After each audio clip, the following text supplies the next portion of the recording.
Have you ever looked at your plate and wondered, how does a delicious meal eventually become poop? It sounds funny, but it's actually one of the most incredible things your body does every single day. In the next few minutes, we're going to follow one bite of food on its amazing journey through your body, from the very first chew to the final flush. And trust me, some parts of this process might surprise you. Let's begin. Imagine you're taking your very first bite of pizza, rice, or your favorite meal. The journey starts in your mouth. Most people think chewing is just about making food smaller, but that's only half the story. As soon as food enters your mouth, your salivary glands begin producing saliva. This saliva contains special proteins called enzymes that immediately start breaking down carbohydrates like bread, rice, and potatoes. In other words, digestion starts before you even swallow.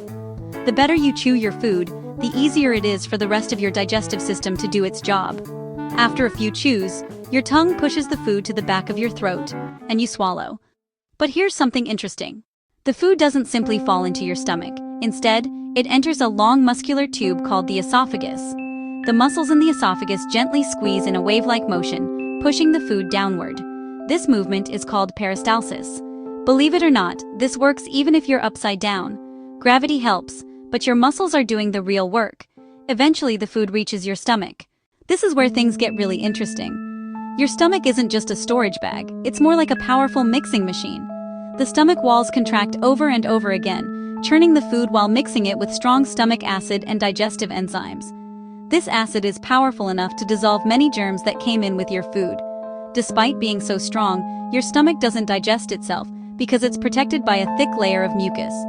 After several hours of mixing, your solid meal has become a thick, soupy liquid called chyme. Now the journey continues. The chyme slowly enters the small intestine. Even though it's called the small intestine, it's actually about 20 feet, or around 6 meters long. This is where your body collects almost everything it needs. Your pancreas releases digestive enzymes that break down proteins, fats, and carbohydrates even further. At the same time, your liver produces bile, which is stored in the gallbladder until it's needed. Bile acts like dish soap, breaking large fat droplets into tiny ones so they can be digested more easily. Inside the walls of the small intestine are millions of tiny finger-like structures called villi. These villi dramatically increase the surface area, allowing nutrients like vitamins, minerals, sugars, amino acids, and fats to pass into your bloodstream. Your blood then carries these nutrients to every cell in your body. That's how the food you eat becomes energy for your muscles, your brain, your heart, and every organ that keeps you alive. But here's the question. If your body absorbs all those nutrients, what's left? The leftovers continue into the large intestine, also known as the colon. This is where water is removed from the remaining material.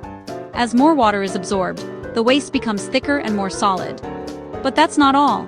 Trillions of helpful bacteria living inside your colon begin feeding on the leftovers that your body couldn't digest.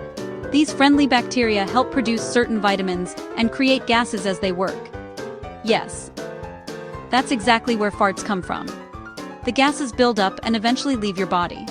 As the remaining waste slowly moves through the colon, it becomes the poop you're familiar with. The final stop is the rectum. This acts like a storage area until it's full. Special nerves then send a message to your brain saying, it's time to find a bathroom. When you're ready, muscles relax, and the waste leaves your body through the anus. From your first bite to your final bathroom trip, the entire journey usually takes anywhere from 24 to 72 hours, depending on what you eat, how much water you drink, how active you are, and your individual digestive system. It's amazing to think that your body performs this complicated process every single day without you even noticing. The next time you enjoy your favorite meal, remember that an entire team of organs is working together behind the scenes to turn that food into energy, and eventually into poop. Your digestive system is one of the hardest working systems in your entire body. If you enjoyed discovering what really happens inside your body, make sure to like this video, subscribe to Curious Health Club, and turn on notifications, because every week we answer fascinating health questions your body has been hiding from you. And here's a question for you. Tell us in the comments. We'd love to hear your answer. Thanks for watching, and we'll see you in the next video.